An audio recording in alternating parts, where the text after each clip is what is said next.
असं वर्णन करून सांगितलं आणि व्यासांना कळालं याला कोणी दर्शन दिलंय, भगवंतानं दर्शन दिलं। व्यासांच्या डोळ्यातून अश्रुधारा वाहू लागल्या। अरे एवढा जो सुंदर आहे ना महाराज, तो जगाचा मालक आहे।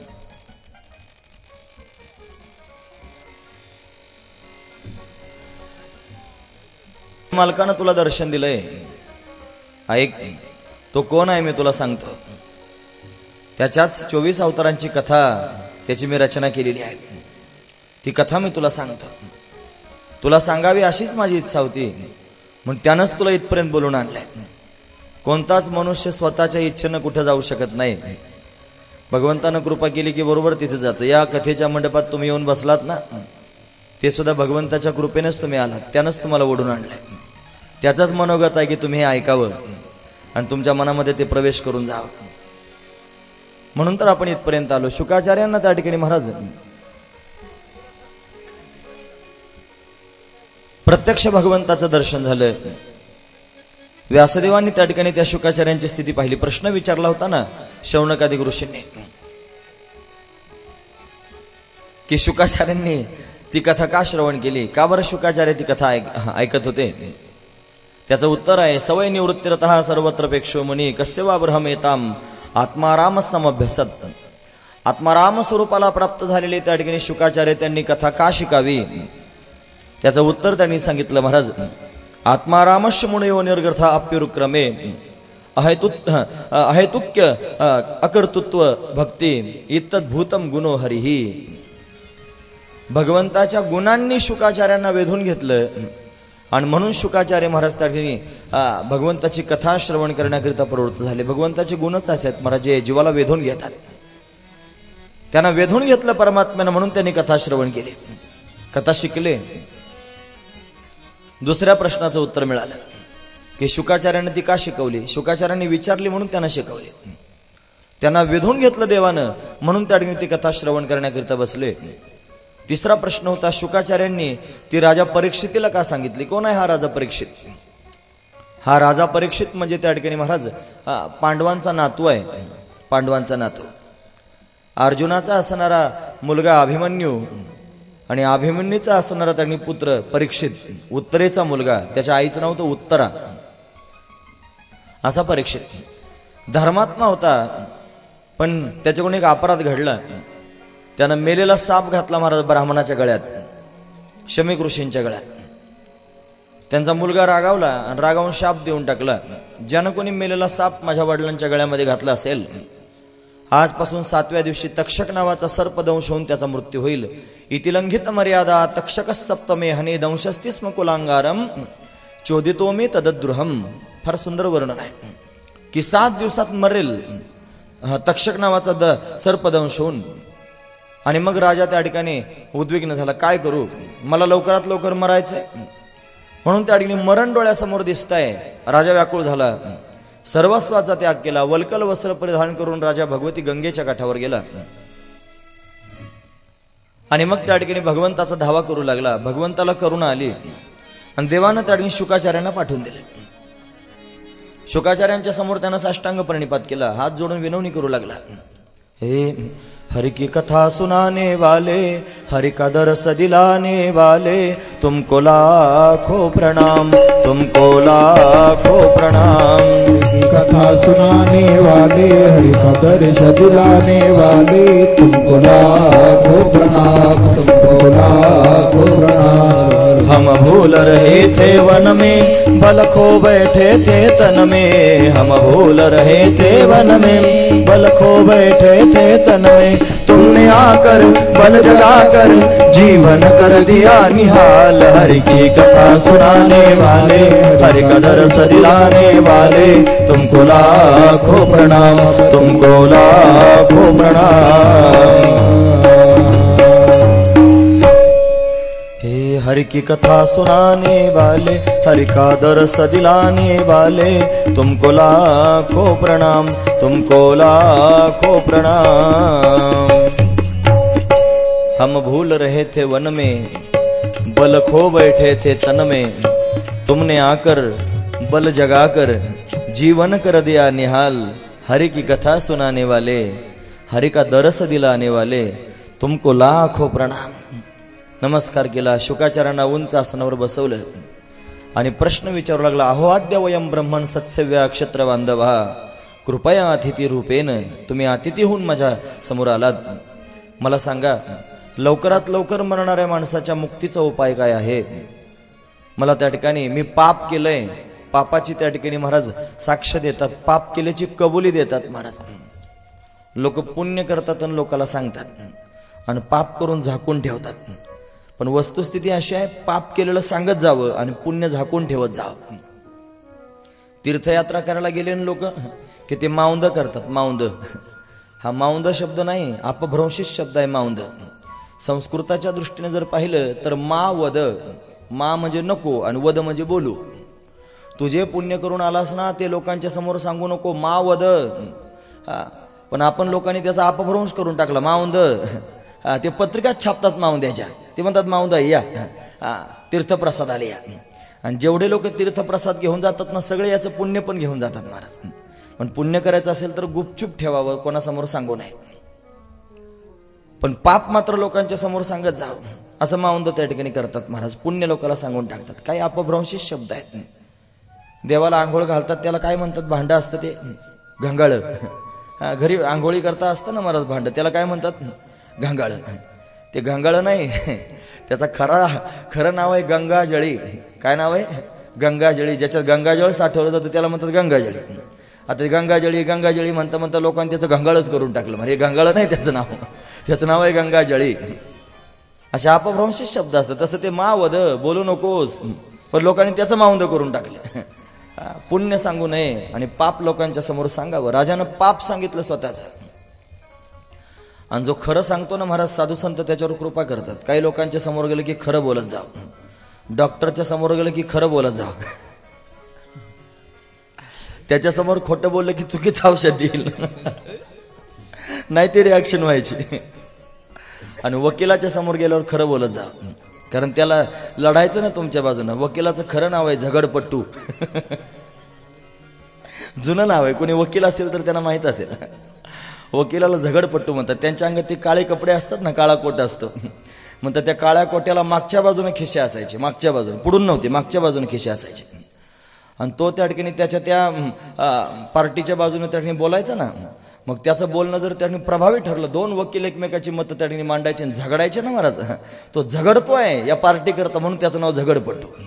आणि त्याचं बोलणं जर प्रभावी ठरलं की टाळी वाजायची, आणि टाळी वाजली की लोक त्याच्या खिशात पैसे टाकायचे, मागच्या बाजूने त्याचे खिशे असायचे. आता नाही ते. चला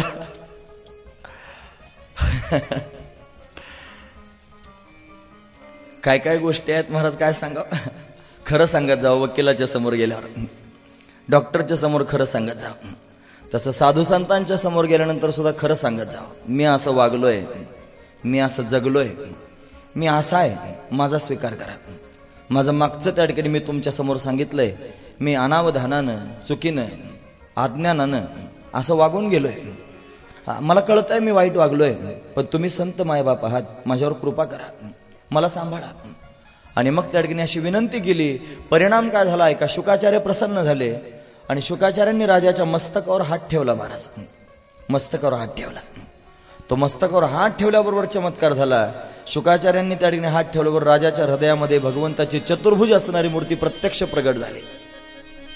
भगवंताचं दर्शन झालं. महाराज जणू तो म्हणतोय, जन्म आलो त्याचे, आजी फळ झाले साचे, तुम्ही सांभाळले संती, भय निरसली खंती, कृतकृत्य झालो, इच्छा केली ते पावलो, तुका म्हणे काळ आता करू न शके बळ, अशी अवस्था प्राप्त झाली. मग कशाला भागवत त्याला सांगितलं? ते त्याला नाही सांगितलं, आपण आहोत ना ऐकायला. हे आपल्याकरता आहे भागवत. त्याचा ते एका क्षणात उद्धार झाला. संत कृपा झाली की काही क्षणात उद्धार होतो महाराज. म्हणून त्याला त्या ठिकाणी महाराज उद्धार होण्याकरिता, जगाच्या हिताकरिता त्याला कथा वर्णन करून सांगितली 7 दिवस. आणि राजानं त्या ठिकाणी कथा श्रवण केली. राजा आनंदाला प्राप्त झाला. अशी सुंदर कथा वर्णन करून सांगितली. 3 प्रश्नांची उत्तर मिळाली. समाधान वाटलं. शौनकादिक ऋषींना सूतजीने सांगितलं. पहिला प्रश्न होता, व्यासांनी कोणाच्या प्रेरणेनं भागवताची रचना केली? उत्तर मिळालं नारदजींच्या प्रेरणेनं. दुसरा प्रश्न होता, शुकाचार्य आत्माराम स्वरूपात होते, त्यांनी ती कथा का ऐकली? त्याचं कारण भगवंताच्या गुणांनी त्यांना वेधून घेतलं. आणि तिसरा प्रश्न होता, शुकाचार्यांनी राजा परीक्षितीला ती का सांगितली? राजा परीक्षितीने स्वतःचं पाप त्यांच्या समोर प्रकट केलं आणि माझा उद्धार करा अशी विनवणी केली, म्हणून कथा त्या राजाला सांगितली. तिने प्रश्नांची उत्तर मिळाली. 7 दिवसात राजाचा उद्धार झाला. म्हणे हो, 7 दिवसात राजाचा उद्धार झाला. श्रवणे परीक्षिती तरला भूपती, आणि 7 दिवसा मुक्ती झाली तया. 7 दिवसात त्याचा उद्धार झाला. आमचा पण होईल म्हणे. जर खरोखर सर्वांगाचे कान करून भावयुक्त अंतकरणाने विश्वासाने श्रद्धेने जर ऐकाल तर तुमचा पण उद्धार होईल, निश्चित होईल. एवढं सामर्थ्य भागवतात आहे. हे भागवत त्याचाही उद्धार करतं महाराज. जो आधी दुराचारी असेल पण श्रद्धेनं ऐकलं पाहिजे त्यानं. मग सांगा ना महाराज, आम्हाला पण कथा ऐकायची आहे. व्यासदेवाने कुठून रचना करायला सुरुवात केली, लिहायला सुरुवात केली ते सांगा. तो प्रसंग आम्हाला ऐकायचा आहे. काय झालं होतं नेमकं ते सांगा. आणि मग सांगायला सुरुवात केली. ऐका. ज्यावेळेला नारदजी महाराजांनी व्यासांवर कृपा केली ना, नारदजी निघून गेले. ते निघून गेल्यानंतर व्यासदेवांनी त्या ठिकाणी महाराज सरस्वती नदीमध्ये स्नान केलं. स्नान करून सुचिरभूत झाले आणि सुचिरभूत होऊन त्या ठिकाणी महाराज आपल्या शाम्यप्राश आश्रमामध्ये जाऊन बसले आणि भगवंताचं ध्यान करू लागले. ते ध्यान करत असताना त्या ठिकाणी महाराज ध्यान करता करता भगवंताच्या लीला डोळ्यासमोर येऊ लागल्या. भक्तिमय चिंतन करत होते ना, कारण समाधी लागत असते 3 साधनांनी. पहिला आहे त्या ठिकाणी साधन ज्ञान. ज्ञानाला पण समाधी लागते. दुसरं साधन आहे योग, योग्याला पण समाधी लागते. आणि तिसरं साधन आहे भक्ती, भक्ताला पण समाधी लागते. जी योग्याची समाधी असते ना, योग्या म्हणजे योगेश नाही बरं आपला, योग्या म्हणजे जो योगी असतो ना, ते योग्याची जी समाधी असते ती समाधी त्याची एकट्यापुरतीच असते. तो ध्यान करतो आणि त्याला एकट्याला समाधी लागते. योग्याला एकट्याला समाधी लागते. जे ज्ञान त्या ठिकाणी आहे ना, ज्ञान सांगणारा असतो ना ऐकणारा असतो. ज्ञान सगळ्यांना पचत नसतं. ते सगळ्यांच्या समोर घाईघाईनं सांगायचंही नसतं, त्याला अधिकार असावा लागतो. म्हणून तर त्या ठिकाणी महाराज ते ज्ञान एकांतात सांगावं वर्णन करून. ते अनाधिकाराला जर सांगितलं तर त्याचा चुकीचा अपभ्रंश होऊन जाईल. म्हणून तर एकांतात साधू संत ज्ञान सांगतात. ते दोघे जण असतात, ज्ञान सांगणाऱ्याने ऐकणारे. मग सांगणाऱ्याने सांगितलं ना ऐकणाऱ्यानं ऐकलं की दोघांना समाधी लागते. ज्ञानामध्ये दोघांना समाधी लागत असते. पण भक्ती अशी आहे ज्याच्या सगळ्यांना समाधी लागते. भक्तीचं सामर्थ्य आहे महाराज. भक्तीच्या माध्यमातून सगळे समाधीस्थ होतात. तुम्हाला माहिती आहे, तुम्ही 6 वाजल्यापासून ऐकतात आणि आता 9 वाजलेले आहेत. म्हणजे किती तास झाले आता? 3 तास झाले तुम्ही ऐकतात आणि अजून तासभर तुम्हाला ऐकायचंय, तरी पण तुम्ही ऐकणारच आहात. याचं काय नाव आहे? याचंच नाव आहे समाधी. सगळं विसरून जाणं आणि एक चित्त होऊन त्या ठिकाणी एका जागेवर स्थिर होणं, याचंच नाव आहे समाधी. जे एकचित्तानं ऐकतायत, जे सर्वांगाचे कान करून ऐकतायत, त्यांना दुसरं काय आठवत नाही. त्यांचे सगळं लक्ष माझ्या शब्दांकडे लागलंय. ते माझ्या शब्दांना त्या ठिकाणी चकोरासारखं ग्रहण करतायत, चातकासारखं ग्रहण करतायत. हीच खरी समाधी आहे महाराज, भक्तिमय समाधी. ती समाधी सर्वांना लागू शकते. ज्यावेळेला हे सुंदर भगवंताचं भजन करतात आणि तुम्ही त्या ठिकाणी भजनामध्ये सहभागी होता, त्यावेळेला तो नाद, त्या नादात तुम्ही लुब्ध होऊन जाता. साधू संत वर्णन करून सांगतात महाराज, अलुब्धली नादी लागली समाधी, पुढ जन नर नारी लोकारे. नादी लागली समाधी, पुढ जन नर नारी लोकारे. पंडित ज्ञानी योगी महानुभव, पंडित ज्ञानी योगी महानुभव. एकची सिद्ध साधकारे, एकची सिद्ध साधकारे.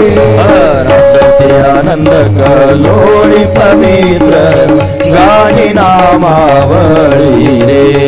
नाचती आनंद कलोळी पवित्र, गाणी नामावळी रे. हो नाचती आनंद कलोळी पवित्र, गाणी नामावळी रे.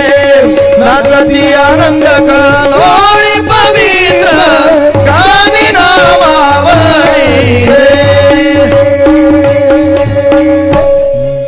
लुब्धली नादी लागली समाधी, मूढ जन नर नारी लोकारे. पंडित ज्ञानी योगी महानुभव एकच सिद्ध साधकारे.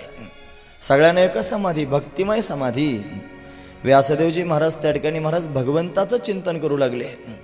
आणि चिंतन करता करता व्यासांना भक्तिमय समाधी लागली. भगवंताचं चिंतन करता करता दुसरं काही ना आठवता भगवंतालाच आठवतात, हीच खरी समाधी आहे. त्याचे गुणानुवाद आठवत होते आणि समाधीस्थ झाले महाराज. आणि समाधी स्थितीत जाऊन त्या ठिकाणी महाराज जे जे सुचलं, जे जे स्फुरलं ते लिहायला सुरुवात केली. म्हणून ही जी भागवत कथा आहे ना, याला समाधी भाषा म्हणतात. कोणती भाषा आहे? समाधी भाषा. ती सर्वांना समजत नाही. ज्यावेळेला जीव समाधीन होतो, समाधीन, त्यावेळेला ती भाषा त्याला कळते. तो समरस होतो त्यावेळेला त्याला ती भाषा कळते.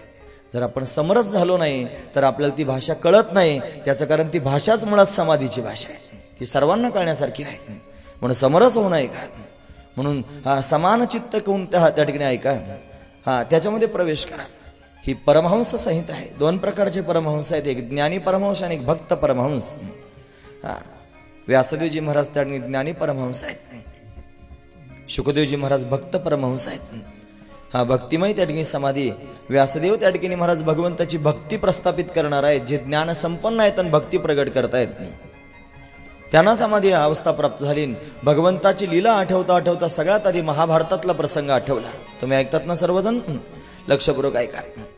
महाभारतातला प्रसंग डोळ्यासमोर आला. महाभारती युद्ध झालं होतं.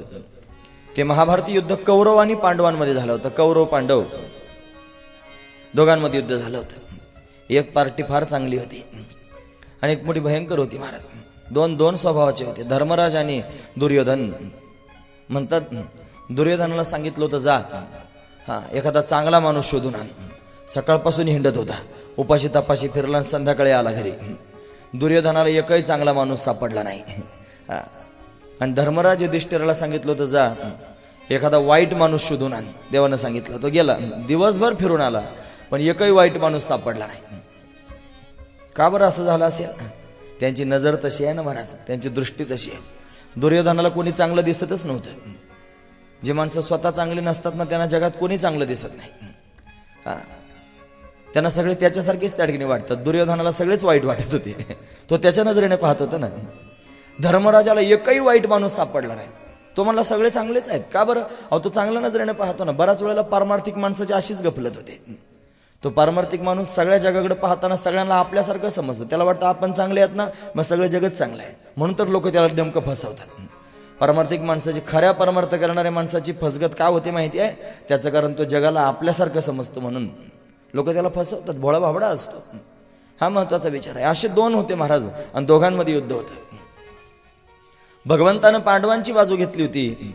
पांडवांच्या बाजूनं त्या ठिकाणी शस्त्र घेतलं नव्हतं, पण पांडवांच्या बाजूनं थांबला होता. मग काय झालं ते ऐका. 100 कौरव होते आणि 5च पांडव होते. 100 में से एक भी न बचा. 100तलं एकही जगलं नाही, वाचलं नाही. और 5 में से एक भी न मरा. 5तलं एकही मारलं गेलं नाही. अशी दिव्य अवस्था. 100तलं एखादं तरी राहावं ना, एकही नाही राहिलं महाराज, सगळे मेले.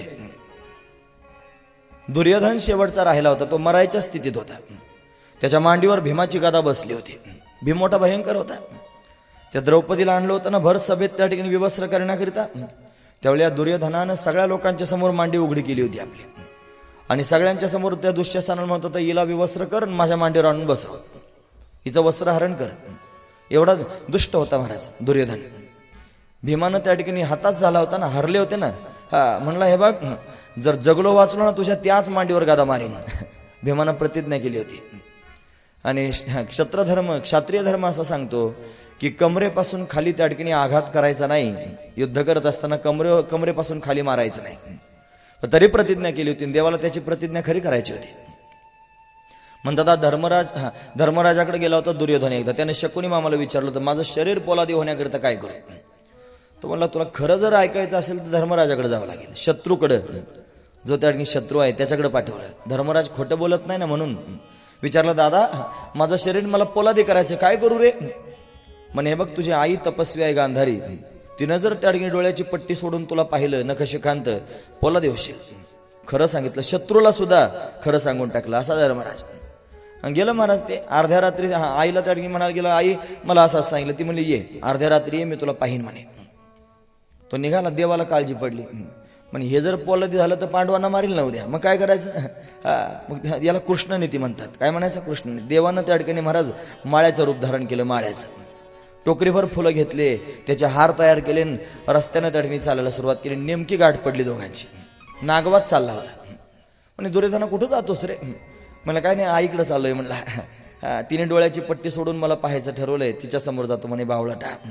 अरे लहानपणी आईच्या समोर उघडं नागडं जाणं गोष्ट ठीक आहे, तुझं लग्न कार्य झालंय, एवढा मोठा त्या ठिकाणी तू ना आता कुशाला आईच्या समोर असं चालला, तिचं पातिव्रत्य भंग होईल ना वेड्या. म्हणे मग काय करू? म्हणे काय नाही तर निदान गुप्त अंग तरी झाकून घे.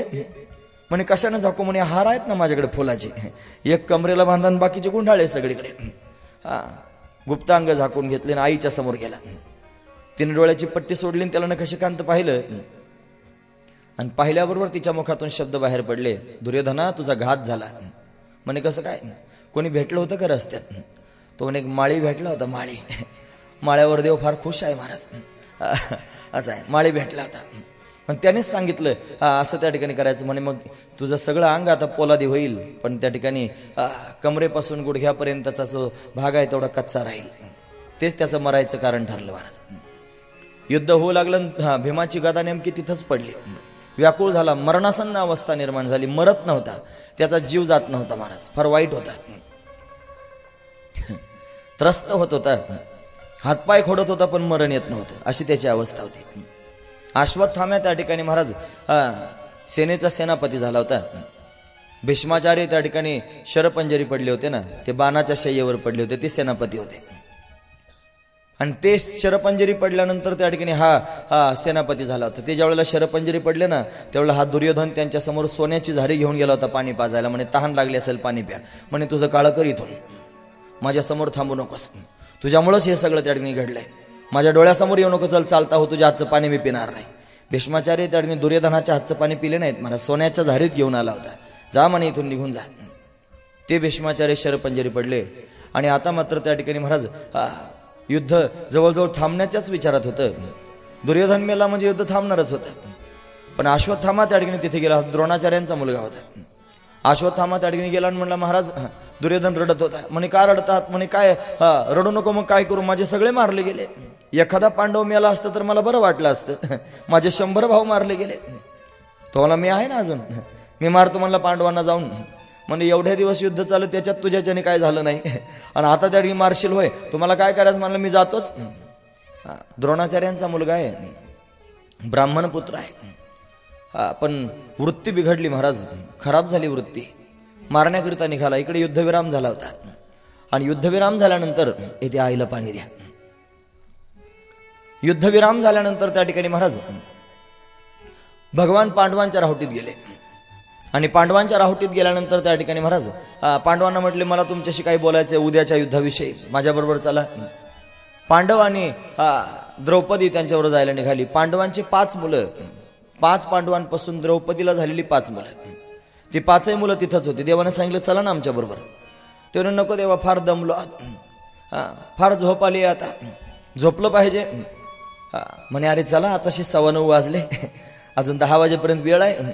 ते म्हणले झोपू दे आता. झोपले ती मुलं तिथेच. भगवान गेले निघून पांडवांना आणि द्रौपदीला बरोबर घेऊन. इकडे हा आला अश्वत्थाम्या. रात्रीच्या वेळेला त्यानं त्या ठिकाणी प्रवेश केला राहुटीत. आणि रात्रीच्या वेळेला प्रवेश करून त्यानं ते 5 जण झोपले होते ना, पांडवांची 5 मुलं पांडवांसारखेच दिसत होते. त्यानं हातात तलवार घेतली आणि निर्घृणपणे त्या ठिकाणी महाराज त्या 5ही मुलांची त्यानं हत्या केली. हत्यारा आहे महाराज तो. त्यानं 5ही मुलांची मस्तक उडवली. आणि फक्त उडवली असं नाही, त्या 5ही मुलांची मस्तक आपल्या हातामध्ये त्या ठिकाणी घेऊन तो दुर्योधनाच्या समोर गेला. आणि दुर्योधनाला म्हणू लागला, महाराज मी विजयी झालो. म्हणे काय केलंस? म्हणे 5ही पांडवांना मारून टाकलं. म्हणले अरे 5 पांडवांना मारलंस? एवढे दिवस युद्ध झालं त्याच्यात मारले गेले नाही, आणि आता कसं काय मारलेस? काय पुरावा आहे तू मारल्याचा? म्हणे मस्तक घेऊन आलोय ना, काही पुरावा असला पाहिजे. आता भपाऱ्या मारायला काय लागतं? इधर गए तो 25 मारे, इधर गए तो 50 मारे. आमचे भाऊ फार सुंदर सांगत असतात. एक योद्धा होता, असा शिपाई होता सेनेतला, आणि तो जायचा रोज युद्धाला. दिवसभर युद्ध करून यायचं घरी, बायकोला सांगायचा. छोटं घर होतं 10 बाय 10चं, त्याच्यातच चूल, त्याच्यातच ते कपाट, त्याच्यातच त्याची कॉट, त्याच्यातच त्याचं ते आमकं, त्याच्यातच माठ ठेवलेला, त्याच्यातच फलानं, हे सगळे कपाटा फिपाटा तिथंच होतं महाराज, एवढ्या खोलीत. आता त्याला ते असं सांगता यायचं ना, इधर गए तो इतना मारा, इधर गए तो इतना, असं सांगता येत नव्हतं. मग ते म्हणायचं ते असं बळच हात घालायचं, इधर गए तो 25 मारे असं, इधर गए तो 50 मारे, तिच्या समोर सांगायचं. ती म्हणली रोज म्हणता 25 मारे 50 मारे, एखाद दिवशी तरी आणून दाखवा ना एखादं मारल्याचं, काही पुरावा आहे की नाही म्हणे तुमच्याकडे, उद्याच दाखवतो मला. हा, दिवसभर युद्ध झालं आणि युद्ध झाल्यानंतर त्या ठिकाणी महाराज बरेच माणसं मारले गेले. बऱ्याच लोकांचे हात पाय गोळा केले, त्यांनी मोळ्या बांधल्या, हाताची मोळी पुढं पायाची मोळी मागं ठेवली घोड्यावर, तुकडू तुकडू घरी आला, आहे मला बाहेर ये. त्याची बायको आली बाहेर, म्हणे काय झालं, रपकन ती मुळी टाकून दिली पुढे हाताची पायाची. म्हणे बघ हातन पाय तोडून आणलेत. ते म्हणले हातन पाय नाही, मुंडके तोडून आणले पाहिजे. मुंडके कुठे आहेत? ते म्हणलं ते आधीच कोणतरी तोडून नेले होते. इधर गए तो 25 मारे, इधर गए तो 50 मारे. कशाला मारे? अरे ते दुसऱ्यांनीच मारले होते, तू हात पाय तोडून घेऊन आलास. अशी बढाई त्या ठिकाणी असते म्हणत काही लोकांची. म्हणे पुरावा काय सांग, हा कसं काय तू मारलंस, हा मला कळायला पाहिजे ना. म्हणे महाराज तसं नाही आलो मोकळा, 5 मस्तकं घेऊन आलोय पांडवांची, बघा कुठे आहेत म्हणे ती मस्तकं. आणली समोर ठेवली. अरे 5 मस्तकं दिसतात. दुर्योधनानं पाहिली. महाराज वा रे वा, 5ही पांडवांना मारलंस. म्हणे याच्यातलं भीमाचं मस्तक कोणतं आहे दाखव जरा. ते भीमाचं मस्तक म्हणून भीमाच्या मुलाचंच मस्तक समोर आणलं आणि दुर्योधनाच्या हातात दिलं. अंधार होता ना महाराज, अंधारात मारले होते. त्यानं चाचपडत ते भीमाच्या मुलाचं मस्तक आपल्या हातात घेतलं आणि ते दाबलं. ते दाबल्याबरोबर टरबोजासारखं फुटलं महाराज फटकन. ते म्हणला मूर्खा, हे भीमाचं मस्तकच नाही. म्हणे कसं काय? त्या भीमाच्या डोक्याचा आणि माझा चांगला परिचय आहे. हा म्हणे माझ्या भीमाबरोबर युद्ध करताना त्या कितीतरी गदाच्या म्हटल्या, पण भीमाच्या डोक्याला काय झालं नाही. एवढं कणखर त्याचं डोकं, असं दाबल्याबरोबर फुटेल शक्यच नाही. म्हणला ती मशाल घेऊन ये. ती मशाल आणली आणि त्या उजेडात पाहायला सुरुवात केली महाराज. ते 5ही मस्तक पाहिले आणि ओळखले त्यानं. तो म्हणला अरे अरे हे पांडव नाहीत म्हणे मूर्खा, हे पांडवांची मुलं आहेत. आणि दुर्योधन रडू लागला महाराज. म्हणे आता का रडतोयस? म्हणे वेड्या, अरे कौरव तर मारले गेलेच, पांडव त्या ठिकाणी जिवंत होते. पांडवांची जी मुलं आहेत ना, ही मुलंच त्या ठिकाणी आमचा वंश वाढवणारी होते. गौरवातलं कोणी शिल्लक राहिलं नाही आणि पांडवांची मुलं मारून टाकले म्हणजे आमच्या कुळाचाच नाश झाला. आमच्या कुळामध्ये कुळ चालवायला कोणी राहिलं नाही, याचं मला दुःख होत आहे. दुर्योधनाला दुःख झालं. एवढं वाईट होतं पण रडू लागला. कोण्या ब्राह्मणाला त्यानं विचारलं होतं माझं मरण कधी येईल. त्याने सांगितलं तर दुर्योधना, ज्या वेळेला सुख आणि दुःख तुला एकाच वेळेला येईल ना, त्यावेळेला मरशील. पांडवांची मुलं मारले गेल्याचा एका दृष्टीनं आनंदही त्याला झाला होता आणि वंश वाढवायला कोणी शिल्लक राहिलं नाही याचं दुःखही त्याला झालं. आणि सुख आणि दुःख एकाच वेळेला आलं. दुर्योधनानं प्राण सोडून दिले. मरण पावलं दुर्योधन. युद्ध विरामच झाला जणू काय. इकडे त्या ठिकाणी भगवान पांडवांना घेऊन गेले होते ना, त्यांच्याशी चर्चा करण्याकरता. ते परत आले आणि आल्यानंतर सगळ्यात आधी द्रौपदीनं राहोटीत प्रवेश केला. द्रौपदीनं राहोटीत प्रवेश केल्याबरोबर तिला दिसलं अरे रक्ताचं थारोळं झालं होतं. तिची 5ही मुलं त्या ठिकाणी कोणीतरी मारली होती. 5 मुलांची मस्तक कोणीतरी तोडून नेली होती. घात झाला. धावा वाचवा, आरडाओरडा करू लागली. तिचा आरडाओरडा ऐकून पांडव त्या ठिकाणी धावत धावत राहोटीत प्रवेश करून गेले. का आरडाओरडा करते द्रौपदी? त्याने तो प्रसंग पाहिला. द्रौपदी छाती बडून रडत होती, केस तोडत होती, दात करकरा चावत होती. आई आहे ना महाराज, त्या आईच्या समोर तरुण मुलं मारली गेली होती. 5 मुलं मारली गेली होती, एक नाही. आईच्या डोळ्यासमोर तरुण मुलानं मरावं, मोठी कठीण परिस्थिती असते महाराज. त्या आईचं अंतकरण काय वेगळंच असतं. तिनं त्या ठिकाणी काय करावं, देवा माझे प्राण का गेलं नाहीत रे, असं तिला होऊ लागलं. अंग टाकून देऊ लागली, व्याकुळ होऊन रडू लागली. काय करावं काही सुचेना. आणि सगळीचे सगळे पांडव सुद्धा गहिवरले. अर्जुनानं मात्र प्रतिज्ञाच केली, द्रौपदी रडू नकोस, शोक करू नकोस. ज्यानं कोणी हे केलं असेल ना कृत्य, त्याला पकडून तुझ्या समोर आणतो, त्याचं मस्तक तोडतो, त्याच्या मस्तकावर पाय ठेवून स्नान कर, मी पण करतो. असं पण केलं महाराज. अर्जुन त्या ठिकाणी शोधण्याकरिता निघाला आणि विचारांती कळाला हे कोणी केलं असेल. हे अश्वत्थाम्यानंच केलंय.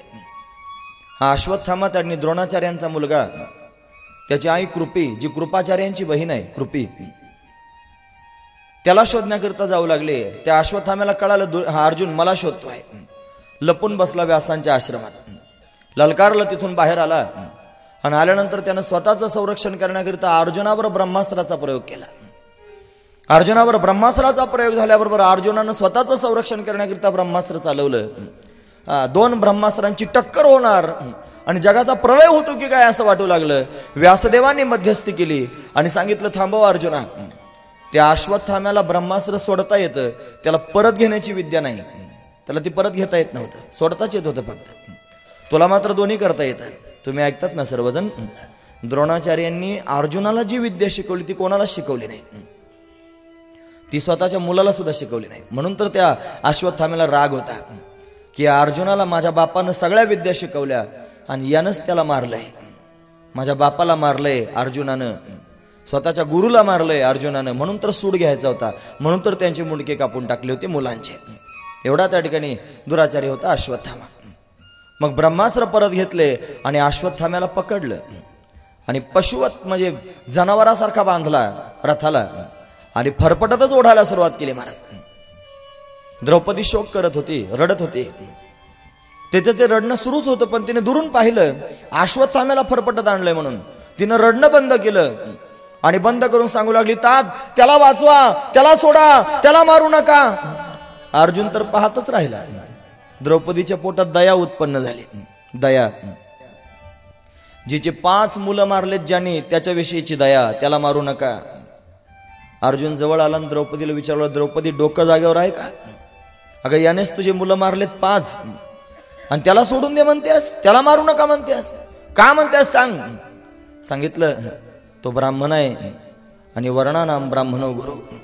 ब्राह्मणाची हत्या केल्यानं त्या ठिकाणी ब्रह्महत्येचं पातक लागेल. ब्राह्मणानं किती मोठा अपराध केला तरी ब्राह्मणाला जीवेच मारत जाऊ नये, ब्रह्महत्येचं पातक लागेल, त्याला मारू नका. अर्जुन पाहतच राहिला काय बोला, तरी अर्जुन ऐकेना.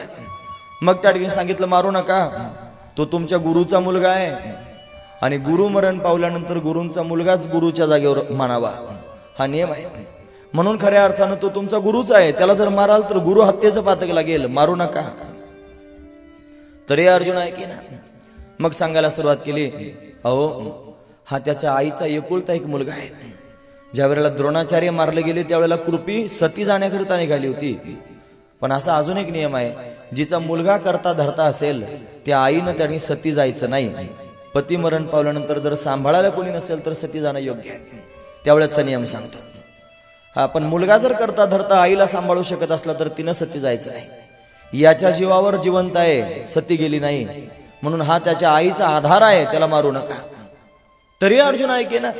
मग अजून सांगायला सुरुवात केली, ऐका, हा त्याच्या आईचा एकुलता एक मुलगा आहे आणि मुलगा मरण पावल्यानंतर किती वेदना होतात हे मला विचारा. माझे 5 मुलं मरताना मी पाहते आहे, माझं हृदय व्याकुळ होत आहे, मी तुमच्या पाया पडते, त्याला मारू नका. द्रौपदीची 5 मुलं मारली गेली तरी पाया पडून विनवणी करते, त्याला मारू नका. एवढं प्रेम द्रौपदीच्या अंतकरणात आहे. आणि का नसावं, माझा श्यामसुंदर द्रौपदीवर फार प्रेम करतोय महाराज. देवानं जगात अनेक लोकांना अनेक वस्तू दिल्या, अनेक गोष्टी दिल्या, पण स्वतःचं नाव कोणाला दिलं नाही महाराज. पण ही जी द्रौपदी आहे ना, या द्रौपदीला माझ्या श्यामसुंदरानं स्वतःचं नाव दिलं. द्रौपदीचं अजून एक नाव आहे महाराज, कृष्णा. कृष्णा, जी कृष्णाची बहीण आहे म्हणून तिला कृष्णा म्हणतात.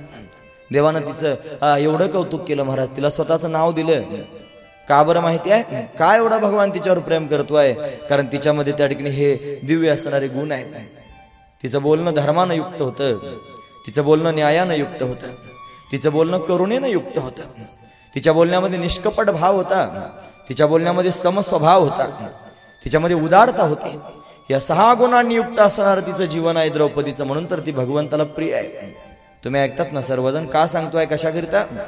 गोष्ट म्हणून नाही, आपलं जीवन जर भगवंताला प्रिय व्हावं असं वाटत असेल तर हे 6 गुण आपल्या सुद्धा जीवनामध्ये असले पाहिजे. धर्म, न्याय, करुणा, निष्कपट भाव, समस्वभाव आणि उदारता. ह्या 6 गुणांनी जर युक्त तुमचं जीवन असेल तर तुम्ही सुद्धा भगवंताला आवडू लागाल, भगवान तुमच्यावरही प्रेम करेल. म्हणून द्रौपदीचं बोलणं ऐकून त्या ठिकाणी हताश झाला अर्जुन. आणि मग काय करावं, तो पांडवांकडे पाहू लागला, बाकीच्या भावांकडे. ते म्हणले द्रौपदी बरोबर बोलते. कुंतीनं सुद्धा सांगितलं द्रौपदी बरोबर बोलते, मारू नकोस. मग काय करावं म्हणे, आता कोणाला विचारू? मग भगवंताकडे पाहायला सुरुवात केली, श्यामसुंदराकडे. म्हणे देवा तुम्ही तरी सांगा, मी आता काय करू? मी तर प्रतिज्ञा करून बसलो याला मारायची.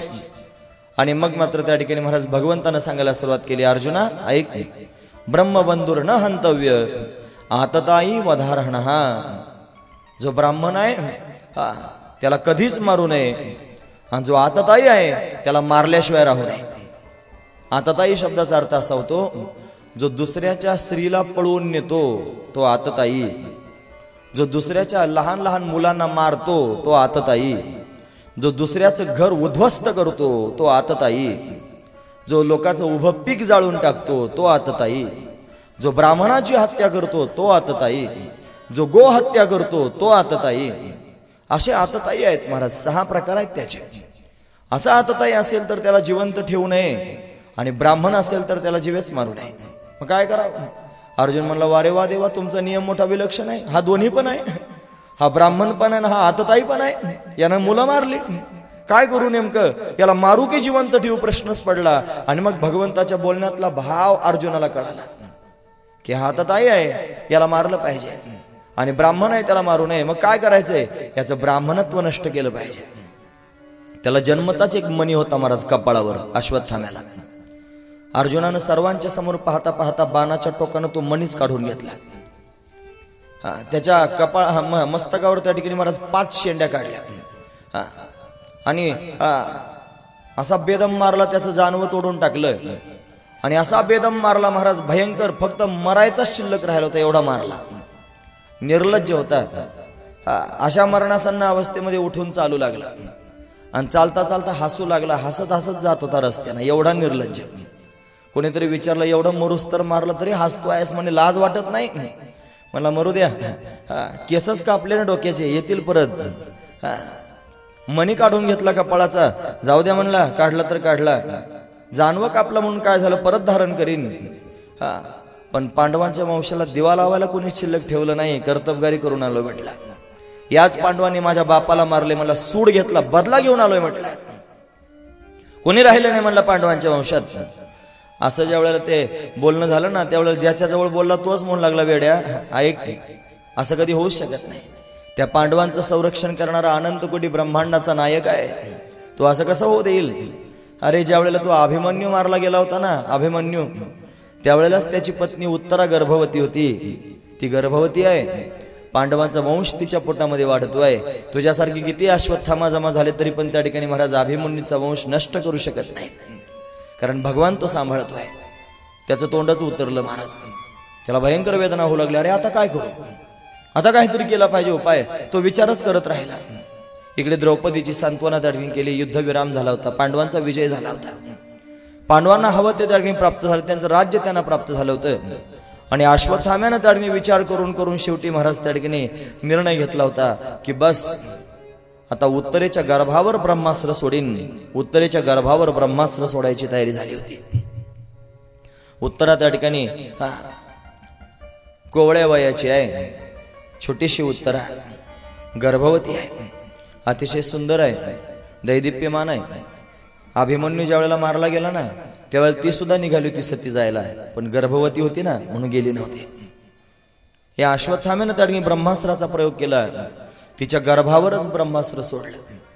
इकडे युद्धविराम झाला होता आणि भगवान त्या ठिकाणी महाराज सगळी कामं आटोपून आपल्या द्वारकेला जायला निघाले होते. कारण आतापर्यंत पांडवांच्या घरी होते ना. ज्ञानोबराय सांगतात ना महाराज आपल्याला, ज्ञानदेव म्हणे व्यासांची खुणा आणि द्वारकेचा राणा पांडवा घरी. पांडवांच्या घरी होता पांडवांचं हित करण्याकरिता. आता तो निघाला होता जायला, रथ सजवला होता, अर्जुन बरोबर जाणार होता आणि सगळी तयारी झाली होती. सगळे लोक बोळवण करण्याकरिता आले होते.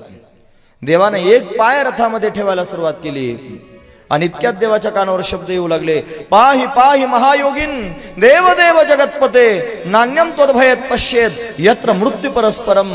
देवा मला वाचवा, माझ्याकडे बघा, माझ्याकडे बघा. कोण हा का मारताय म्हणून भगवंतानं मागे वळून पाहिलं तर उत्तरा पळत येत होती महाराज. तिच्या गर्भामध्ये वेदना होत होत्या, तिच्या उदरामध्ये वेदना होत होत्या, व्याकुळ होत होती, कासावीस झाली होती, रडत होती. तिचं सगळं शरीर जणू जळू लागलं होतं. देवा मला वाचवा, देवा मला वाचवा.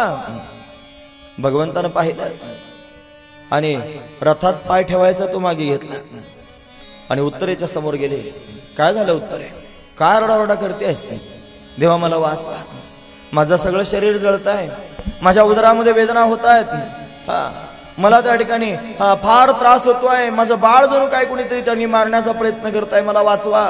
जळे माझी काया लागला वनवा, जळे माझी काया लागला वनवा, जळे माझी काया लागला वनवा,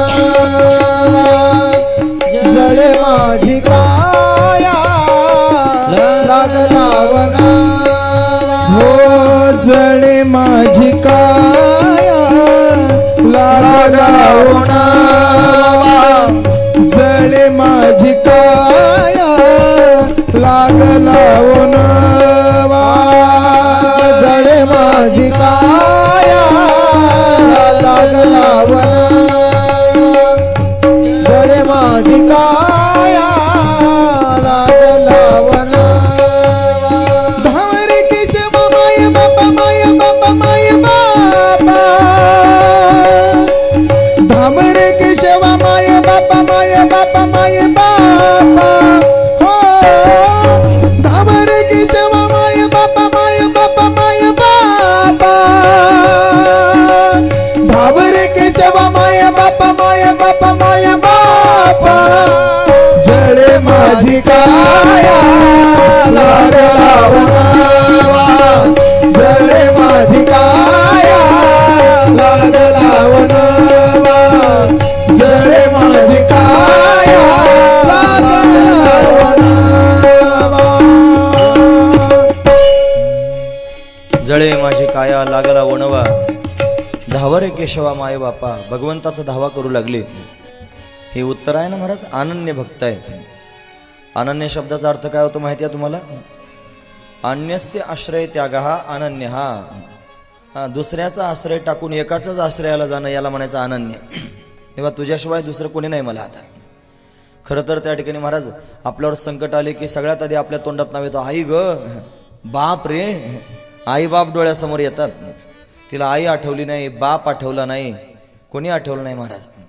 तिचे शूरवीर असणारे 5 सासरे होते महाराज. 5 पांडव आहेत ना, किती शूरवीर.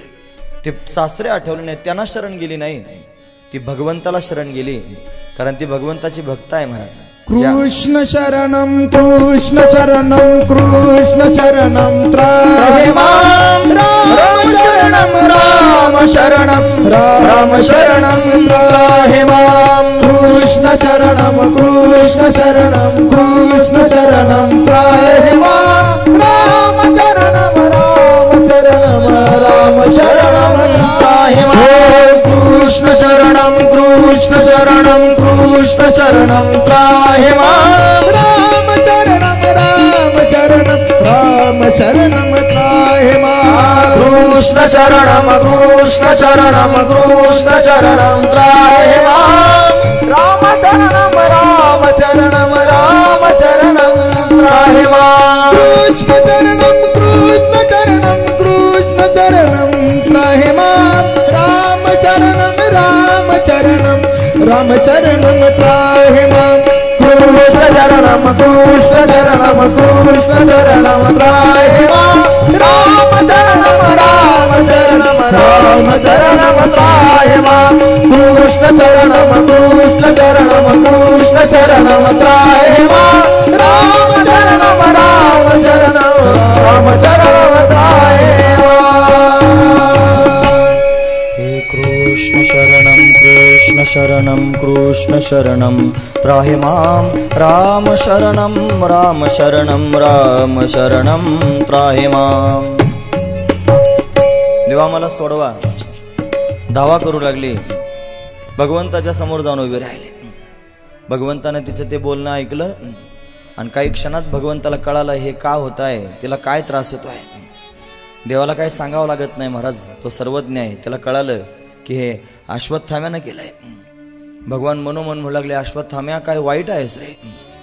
अरे द्रौपदीच्या 5 मुलांना तर मारून टाकलंच, पण उत्तरेच्या गर्भाला सुद्धा मारण्याचा प्रयत्न करतोयस. उत्तरेच्या त्या वेदना, तिची ती दिव्य असणारी त्या ठिकाणी महाराज स्थिती पाहून, तिच्या मनातली भावना पाहून भगवान आहे गहिवरला. अख्खं महाभारत बघा. भगवान महाभारतात कुठे हेवरले नाहीत, कुठे रडले नाहीत, पण उत्तरेची ती अवस्था पाहून भगवाने रडले, तिला हृदयाला लावलं. उत्तरे, काही चिंता करू नकोस, काही चिंता करू नकोस. तुला आता त्यांनी शांतता प्राप्त होईल, तुझ्या वेदना शांत होतील. तुम्ही ऐकतात ना सर्वजण, लक्षपूर्वक ऐका. भगवान म्हणू लागले. पण देवानं आधी तिच्याशी संवाद करायला सुरुवात केली.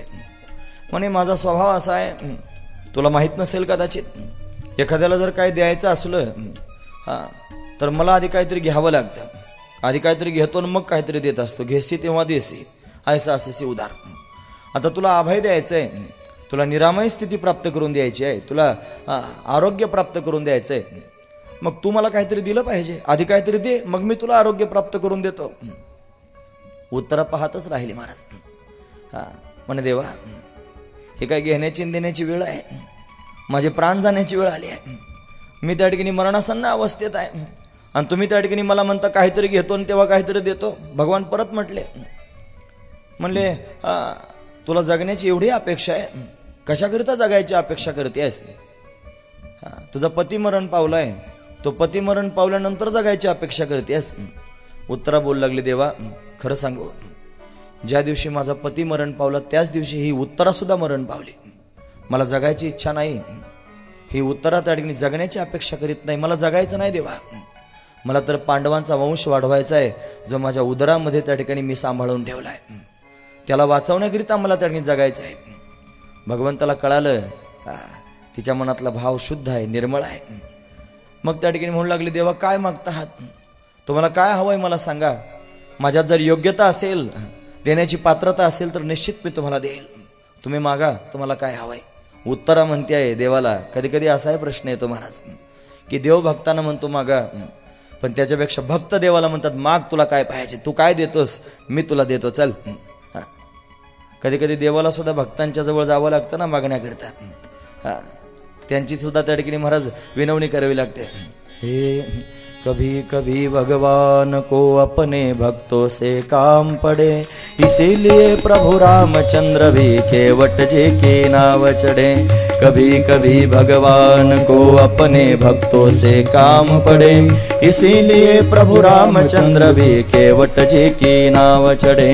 कभी कभी भगवान को अपने भक्तों से काम पड़े, इसीलिए प्रभु रामचंद्र जी केवट जी के नाम चढ़े. कभी कभी भगवान को अपने भक्तों से काम पड़े, इसीलिए प्रभु रामचंद्र भी केवट जी की नाव चढ़े. कभी कभी भगवान को अपने भक्तों से काम पड़े, इसीलिए प्रभु रामचंद्र जी केवट जी के नाव चढ़े. केवट जी के नाव चढ़े, केवट जी के नाव चढ़े. कधी कधी देवाला पण भक्तांकडे काही मागावं लागतं ना महाराज. असाच आहे भगवान. तुम्ही ऐकतात ना सर्वजण. उत्तरेला म्हणू लागला, उत्तरे मला काहीतरी द्यावं लागेल. उत्तरा म्हणते, सांगा ना देवा मी काय देऊ, तुम्ही म्हणाल ते मी द्यायला तयार आहे. भगवंतानं काय मागितलं माहिती आहे? बघ बरं उत्तरे, खरंच देणार? हो म्हणे खरंच देईन. तुम्ही मागा तर? खरंच देणार उत्तरे? म्हणे खरंच देणार. तुम्ही मागा तर? आणि मग आता भगवान उत्तरेच्या मुखाकडे पाहतो आहे. तिच्या मुखाकडे पाहून त्या ठिकाणी महाराज भगवंतानं बोलायला सुरुवात केली, उत्तरे जर खरंच मला काही देणार असेल तर तुझं मातृत्व मला दे. तू माझी आई हो, मला तुझ्या उदरामध्ये स्थान दे, मला तुझ्या उदरामध्ये स्थान दे, मला तुझ्या उदरात जायचं आहे ग. तुम्ही ऐकतात ना सर्वजण. किती पवित्र असेल नाही उत्तरेची कुस, किती मंगलमय असेल नाही तिचं जीवन, की अनंतकोटी ब्रह्मांडाच्या नायकाला सुद्धा तिच्या उदरात जाण्याची इच्छा व्हावी. किती पवित्र जीवन आहे. मायबाप, आपलं जीवन एवढं मंगलमय करा ना की भगवंताला सुद्धा वाटावं आपल्या हृदयात राहावं. आपल्या हृदयात त्यानं म्हणावं, भक्ता अरे माझ्यावर उपकार कर आणि मला तुझ्या हृदयात राहण्याची जागा दे. असं आपलं जीवन असावं महाराज. उत्तरेने बोलायला सुरुवात केली, देवा तुमचं स्वागत आहे, देवा तुमचं स्वागत आहे, या माझ्या उदरात मी तुमचं स्वागत करते आहे. उत्तरेच्या श्वासातून भगवंतानं सूक्ष्म रूप धारण करून प्रवेश केला. तिच्या उदरापर्यंत भगवान गेले आणि त्या गर्भाच्या भोवती प्रदक्षिणा करू लागले. शंख चक्र गदा हातात घेऊन त्या ठिकाणी महाराज चतुर्भुज होऊन भगवान त्या गर्भाभोवती प्रदक्षिणा करतो आहे. ब्रह्मास्त्र आलं. ब्रह्मास्त्र म्हणजे ब्रह्मदेवाचा अस्त्र. ब्रह्मदेव माझ्या श्यामसुंदराचा मुलगा आहे. माझा श्यामसुंदर ब्रह्मदेवाचा बाप आहे. तो तिथे त्या ठिकाणी प्रदक्षिणा करत होता ना, ते ब्रह्मास्त्र आलं. ब्रह्मदेवानं पाहिलं, म्हणे आपला बाप तिथे आहे. नमस्कार केला आणि ब्रह्मास्त्र परत फिरलं. भगवान बाहेर पण उभे आहेत आणि भगवान उत्तरेच्या गर्भात पण आहेत. गर्भात राहून संरक्षण करतायत आणि बाहेर उभं राहून सांत्वना करतायत. तिला बाहेर उभं राहून विचारतं, ते उत्तरे कसं बरं तर वाटतंय ना तुला? तुझ्या वेदना तर कमी झाल्या ना? तुझा दाह तर कमी झाला ना? कसा खेळतोय बघा. तो बाहेरही उभा राहून सांत्वना करतोय आणि आतमध्ये संरक्षण करतोय. कोणाला फारसं काही कळालं नाही. कळालं तिचं नाव आहे कुंती. कुंतीला कळालं की हा भगवान माझ्या जीवनामध्ये जेवढी संकट आली ती सगळी संकट घालवण्याकरिता प्रत्येक क्षणाला उभा राहतो. माझा पती मरण पावल्यापासून माझ्या मुलांना यानं सांभाळलंय. हे सगळं जग त्या ठिकाणी विरोधाभास समोर घेऊन आलं, पण एवढ्या विरोधामध्ये त्या ठिकाणी महाराज मला यानं सांभाळलंय. माझ्या प्रत्येक संकटामध्ये हा उभा राहिला. आज सुद्धा मला सांभाळतो आहे. माझा वंश यानं सांभाळला. कुंती भगवंताच्या समोर आली आणि हात जोडून त्या ठिकाणी बोलू लागली, कन्हैया तू सामान्य नाहीस रे, तू तर भगवान आहेस, तू जगाचा मालक आहेस, तू ईश्वर आहेस. आणि हात जोडून कुंती भगवंताचं स्तवन करू लागली. नमस्ते पुरुषम त्वाद्यम ईश्वरम प्रकृते परम अलक्षम सर्वभूतानाम आंतर बहिरवस्थितम. नमस्कार असो, तुला नमस्कार आहे, तुला नमस्कार आहे. अरे तू तर ईश्वर आहेस, प्रकृतीच्या पलीकडचा आहेस. बघ ना, सगळ्या जीवांच्या आत बाहेर राहतोस, त्यांना सांभाळतोस. उत्तरेवर संकट आलं, तिला तू सांभाळलंस देवा, तू भगवान आहेस. उत्तरेचा दाह शांत झाला, तिला समाधान वाटू लागलं. आणि आता मात्र भगवंताला त्या ठिकाणी महाराज कोडं पडलं. ही मला भगवान म्हणते आहे. अगं आत्या, मी तर तुझा भाचा आहे. कुंती त्याची आत्या होती ना देवाची. मी तर तुझा भाचा आहे. भगवान वगैरे काय म्हणतेस? मी भगवान नाही, मी ईश्वर नाही, मी तुझा भाचा नाही रे देवा. तुला ओळखलंय, मला कळालंय तू जगाचा मालक आहेस.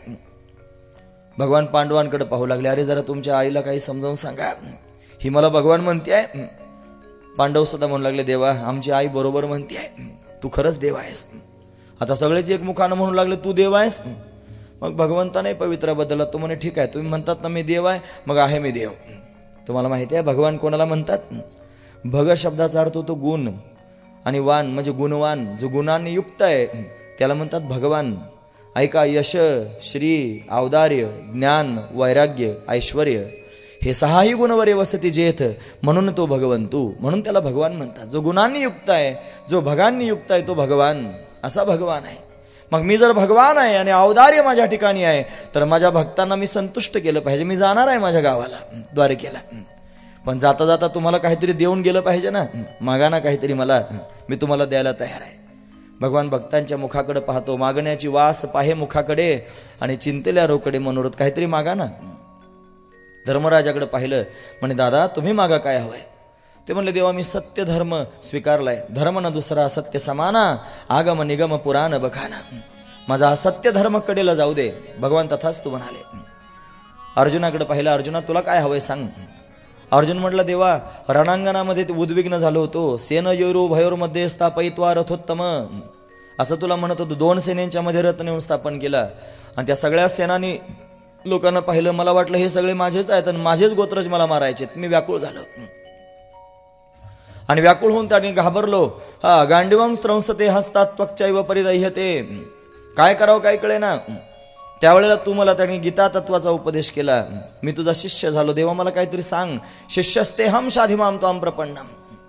मी तुझा शिष्य झालो आणि मग तुम्हाला तत्वज्ञानाचा उपदेश केलास. माझ्या मुखातून पोहोच पावती बाहेर आली. नष्टो मोह स्मृतिर्लब्ध्वा तत्प्रसादान मयाच्युत स्थितोस्मि गत संदेह करिष्ये वचनम तव. तू म्हणशील तसं मी आता करायला तयार आहे. मी तुझा शिष्य आहे, तू माझा गुरु आहेस. हा गुरु शिष्य भाव असाच टिकून ठेव. भगवान तथाच तो म्हणाले. भीमाला विचारलं, तुला काय पाहिजे सांग. तो मला, देवा मला खाता पिता तुमचं स्मरण व्हावं एवढीच इच्छा आहे. भीमाला खाणं पिणं फार प्रिय होतं महाराज. खाण्याचा फार नाद होता त्याला. खाण्याचा चांगलं खाणं पिणं आवडत होतं. भगवान तथाच तो म्हणाले. पण भगवंताचं स्मरण मागितलं महाराज. आता नकुल सहदेवाकडे पाहिलं. म्हणे तुम्हाला काय पाहिजे सांगा. ते म्हणे काय नाही, थोरल्या भावांची सेवा करता करता तुमचं स्मरण व्हावं. किती चांगले भाव आहेत नाही. ते आताचे नाहीत, ते द्वापारयुगातली गोष्ट सांगतोय. ते कलियुगाच्या सुरुवातीची गोष्ट आहे. ते द्वापारयुगातली गोष्ट आहे. चांगले भाऊ होते, थोरल्या भावांची सेवा करावी. एवढं प्रेम होतं महाराज भावांवर. तुम्हाला माहिती आहे, तुम्ही ऐकतात ना सर्वजण, एकदा म्हणतात हे त्या ठिकाणी पांडव धर्मराज एकटाच बाहेर कुठेतरी होता आणि 4 जण त्या ठिकाणी महाराज एका सरोवरात पाणी पिण्याकरता गेले होते.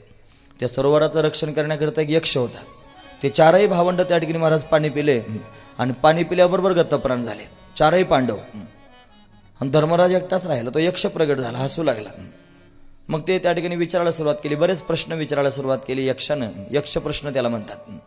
त्या प्रश्नांचे उत्तर जर तू दिले तर तुझे भाऊ जिवंत करून देईन म्हटले. मग त्या ठिकाणी पहिला प्रश्न विचारला आणि त्या प्रश्नाचं उत्तर धर्मराजानं बरोबर दिलं. आणि उत्तर बरोबर दिल्यानंतर यक्ष म्हणला, आता या 4 पैकी मी एक जिवंत करून देणार आहे. या 4घातलं नेमका कोण जिवंत करून द्यायचं तू सांग. त्यावेळेला धर्मराजानं काय सांगावं माहिती आहे, तुम्ही ऐकता सर्वजण. तो म्हणला, नकुल सहदेवापैकी एकाला जिवंत करा. यक्ष बघूच लागला. म्हणला, अरे ते तर तुझे सावत्र भाऊ आहेत. तुझ्या सख्या भावांची नावं का नाही घेतली? अर्जुनाचं भीमाचं नाव का नाही घेतलं? माद्रीच्या मुलांचं नाव का घेतोयस? धर्मराजानं सांगितलं, खरं सांगू, माझी आई माद्री सावत्र आई होती. ज्यावेळेला ती माझ्या बापाबरोबर सती गेली त्यावेळेला तिनं त्या ठिकाणी त्या 2ही तिच्या मुलांना माझ्या समोर आणलं. सांगितलं, धर्मा तू मोठा आहेस, तुझ्या भावांवर जसं प्रेम करतोस ना असं माझ्या लेकरांवर सुद्धा प्रेम कर, यांना सांभाळ, असं तिनं मला सांगितलं होतं. माझ्या आईला मी वचन दिलंय की यांना माझ्या भावासारखं प्रेम करीन. म्हणून त्या ठिकाणी आता जर एक जिवंत करायचं असेल तर नकुल सहदेवापैकी एक जिवंत कर, म्हणजे माझ्या आईचा मी जिवंत राहीन आणि माझ्या माद्री आईचा त्या ठिकाणी नकुल किंवा सहदेव जिवंत राहीन. एवढं प्रेम करणारे भाऊ जगात सापडत नाहीत महाराज. केवढं प्रेम असेल त्या भावंडांमध्ये. असं त्या ठिकाणी जीवन असावं, एवढं प्रेम एकमेकाला द्यावं. आपण जर प्रेम दिलं तर समोरचा पण प्रेम देईल महाराज. थोरल्या भावांची सेवा करता करता त्या ठिकाणी तुझं स्मरण राहावं नकुल सहदेवाने मागितलं. आता त्या ठिकाणी भगवान सगळ्यांच्या मागण्या पूर्ण करत करत द्रौपदीकडे पाहू लागले. द्रौपदी, तुला काय मागायचंय सांग. द्रौपदी म्हणले, देवा माझ्या जीवनात काही कमी संकट आले, या प्रत्येक संकटामध्ये तू आम्हाला सांभाळलंस, मला सोडवण्याकरिता सांभाळण्याकरिता आलास. काही नको आहे, तू माझा सखा आहेस, पांडवांचा पाठीराखा आहेस. देव द्रौपदीचा सखा आणि पांडवांचा पाठीराखा. हा जो सख्य भाव आहे ना, हा असाच कडेला जाऊ दे. असंच त्या ठिकाणी जीवनभर हा सख्य भाव सांभाळून ठेव. देव तथाच तू म्हणाले. आणि आता भगवान सुभद्रेकडे पाहू लागले. सुभद्रा भगवंताची सख्खी बहीण आहे. धाकटी बहीण होती ना महाराज सुभद्रा. सुभद्रेला भगवान म्हणले, सुभद्रे माग, तुला काय पाहिजे? मला जायचंय आता द्वारकेला, तू म्हणशील ते मी तुला द्यायला तयार आहे, माग लवकर. सुभद्रा स्तब्ध झाली, काही मागत नव्हती. कुंतीला चिंता पडली की सगळ्या लोकांनी मागणं मागितलंय ते धर्ममय मागणं आहे, त्याच्यात काही चुकीचं नाही, जे सगळं योग्यच मागणं आहे. ही लाडाची बहीण आहे, लाडकी बहीण आहे. हिनं जर आता संसारातलं काही मागितलं तर एवढ्या सगळ्या लोकांच्या मागणीवर पाणी फिरेल ना. काय मागते असा प्रश्नच पडला. सगळी सभा चिडीत चुप झाले. कोणी कोणाशी काहीच बोले ना. शांत सर्वजण त्यांनी बसून राहिले. त्यांना माहित होतं आता 10 वाजत आलेले आहेत म्हणून. तोपर्यंत शांत बसतील सर्वजण, 10च्या नंतर वळवळ करतील. 10 वाजताच थांबणार आहोत आपण, काय चिंता करू नका. सगळी सभा शांत होती. कोणी कोणाशी काय बोलत नव्हतं. कुंतीच्या मनामध्ये कालमिल सुरू होती. आता काय मागेल? हिनं जर संसार मागितलं तर काय करावं? भगवान पुन्हा पुन्हा सुभद्रेला म्हणतात, सुभद्रे अगं माग ना काहीतरी, तुला द्यायचंय, तू म्हणशील ते मी देतो. मला जायचंय आपल्या गावाला, द्वारकेला मी जाणार आहे, काहीतरी माग ना सुभद्रे. सुभद्रा काही बोलत नव्हती. भगवान तिच्या जवळ गेले म्हणू लागले, अगं काहीतरी माग ना. मग पाहता पाहता सुभद्रेनं हात जोडले महाराज आणि भगवंताच्या मुखारविंदाकडे पाहू लागली. आणि भगवंताच्या मुखाकडे पाहता पाहता सुभद्रेच्या मुखातून शब्द बाहेर पडले, कृष्ण त्वदीय पद पंकज पंजरांते अद्यैव मे विशतु मानस राजहंस प्राण प्रयाण समये कफवात पित्ते कंठावरोधन विधो स्मरणम कुतस्ते. हे कन्हैया, जर काही देणार असतील तर एवढंच दे. अरे सगळ्याच माणसांना मरायचं असतं रे. सगळेजण जन्माला येतात ते मरतात, पण मरताना प्रत्येकाची वेगवेगळी अवस्था असते. मरताना वात पित्त कफ त्रिदोष उफाळून येतात, कंठ अवरोध होतो, मरताना भयंकर वेदना होतात आणि या वेदनांमध्ये देव आठवत नाही रे. संसार कोणी आठवत नाही. फार त्रास होतो मरताना. मला जर खरंच काही देणार असशील तर एकच दे देवा. अंतकाल समयाला जेव्हा माझे प्राण जात असतील तेव्हा मला त्याही अवस्थेमध्ये तुझं स्मरण व्हावं, दुसरं काही नको देवा. किती मोठं मागणं आहे महाराज. कृष्ण त्वदीय पद पंकज पंजरांते अद्यैव मे विशतु मानस राजहंस प्राण प्रयाण समये कफवात पित्तये कंठावरोधन विधो स्मरणम कुतस्ते. तुझं स्मरण व्हावं देवा. जी शांत असणारी सभा होती ना महाराज, सगळ्यात आधी कुंतीने टाळी वाजवली. वा वा, सगळी सभा टाळी वाजवू लागली महाराज. अरे असं मागणं तर कोणीच मागितलं नाही जे सुभद्रेने मागितलं. सुभद्रे, काय सुंदर मागणं मागितलंस ग. जगाचा मालक गहिवरला घाईघाईनं समोर गेला. त्या सुभद्रेला हृदयाला लावलं महाराज. तिच्या मस्तकावरून हात फिरू लागला. सख्खी बहीण आहे आणि सगळ्या लोकांच्या समोर सांगतोय, चुकेल कशी, माझी बहीण आहे, चुकेल कशी, माझी बहीण आहे. जगाचा मालक आहे आणि एवढं प्रेम करतो महाराज. कधीतरी त्याला भाऊ म्हणून बघा, कधीतरी त्याला आई बाप म्हणून बघा.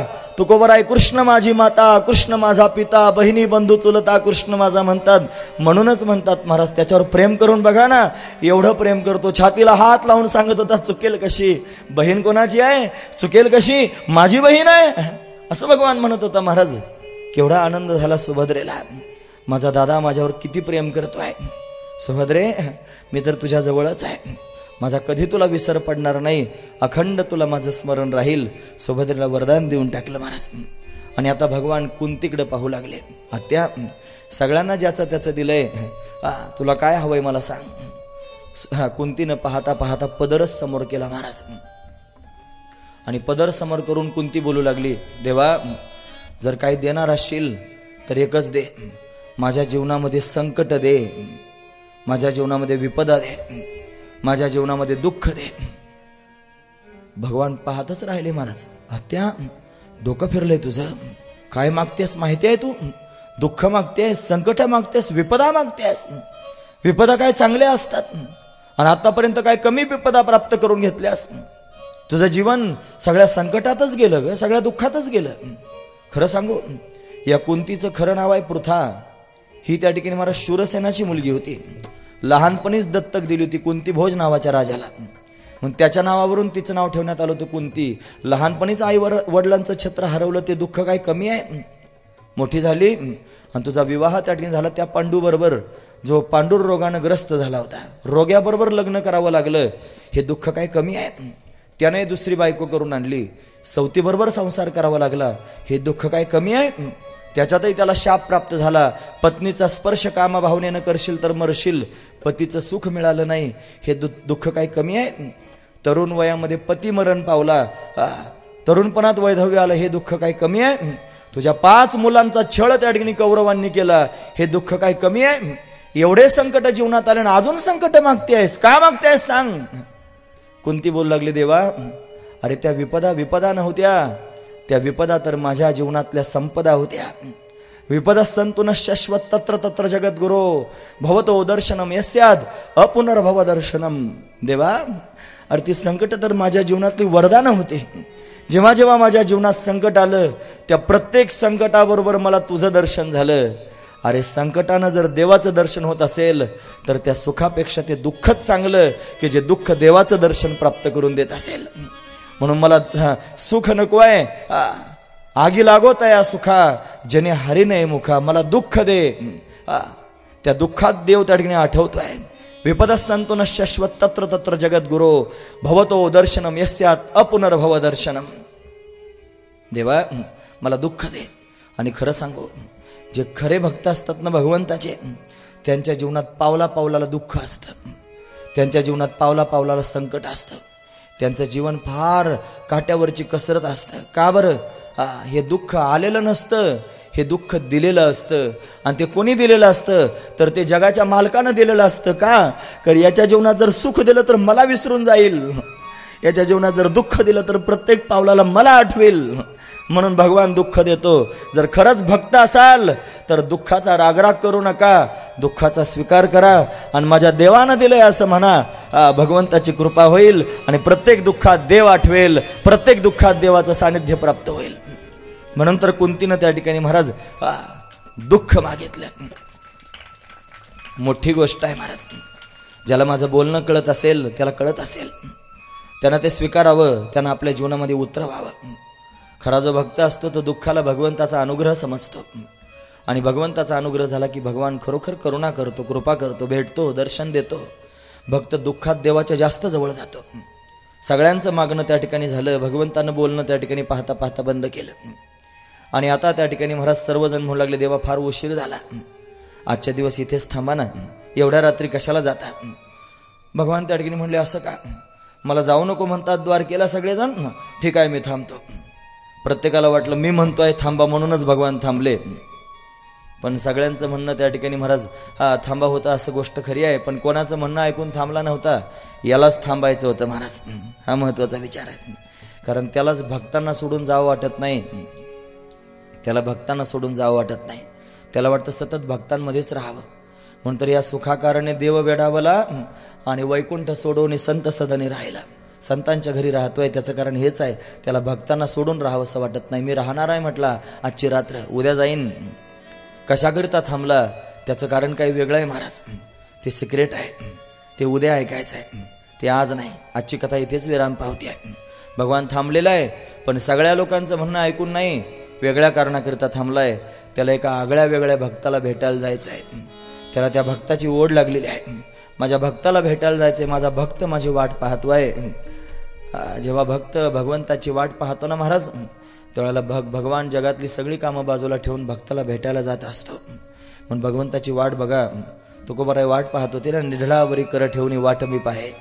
म्हणून तर देव भेटण्याकरिता आला. मायबाप, तुम्हाला जर माझे शब्द आवडत असतील आणि ते जर योग्य वाटत असतील तर माझी विनंती आहे सर्वांना की माझ्या भगवंतावर प्रेम करा, त्याची वाट बघा. तो तुमच्या जीवनात सुद्धा येईल आणि तुमच्यावर एक कृपा करील, तुम्हालाही त्याचं दर्शन होईल. त्याच्या दर्शनाची अपेक्षा करा, ते दर्शन त्या ठिकाणी सर्वांना प्राप्त होईल महाराज. म्हणून त्या ठिकाणी भगवंतावर प्रेम केलं पाहिजे, ते प्रेमच महत्वाचं आहे. एक प्रेम करणारा प्रेमी भक्त देवाची वाट पाहतोय आणि उद्या भगवान त्याला भेटायला जाणार आहेत. ती कथा आपण उद्या पाहणार आहोत. आजची कथा इथेच विराम पावती आहे. यानंतर त्यांनी संयोजक सूचना सांगतील, आरती होईल आणि मगच आपण आपली जागा सोडायची.